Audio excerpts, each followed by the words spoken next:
हे everyone, मैं Murin Verma and welcome to my channel. So guys, आज का हमारा टॉपिक है एफआईआर और कंप्लेन में क्या डिफरेंस होता है। बिना टाइम वेस्ट करे आइए इसको स्टार्ट करते हैं। So guys, FIR first investigation report, इसका फुल फॉर्म होता है और प्रथम सूचना विवरण हम इसे हिंदी में बोलते हैं। एफआईआर पुलिस से की जाती है एंड एफआईआर के बारे में पूरे सीआरपीसी में कहीं एक्सप्लेनेशन नहीं दिया गया है, इसकी डेफिनेशन नहीं दी गई है। तो फिर हम लोग एफआईआर करेंगे कैसे? सो गाइज, सेक्शन 154 में एफआईआर के बारे में प्रोविजन दिया गया।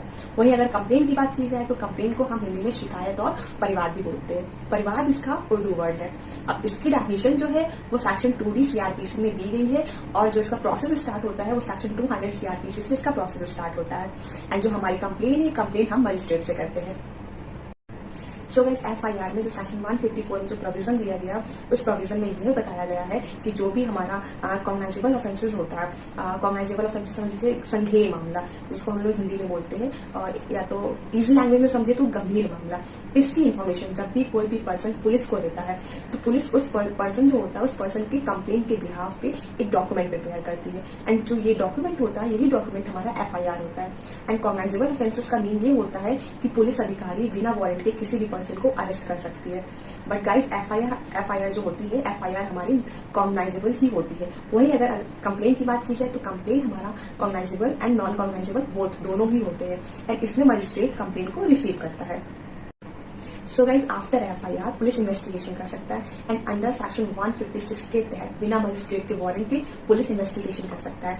वहीं अगर कंप्लेन की बात की जाए तो कंप्लेन जब मजिस्ट्रेट रिसीव कर लेते हैं तो उनका इन्वेस्टिगेट करने का जो प्रोसेस होता है वो भी दो होते हैं। पहला प्रोसेस ये होता है कि अंडर सेक्शन 204 सीआरपीसी के तहत वो एक आदेशिका, एक प्रोसेस जारी कर देते हैं या सम्बन्ध वारंट या उसका उन्हें जो ठीक लगता है वो करते हैं। एंड सेकंड प्रोसेस ये होता है कि अंडर सेक्शन 156(3) सीआरपीसी के तहत वो पुलिस से डायरेक्ट इन्वेस्टिगेट कहते हैं।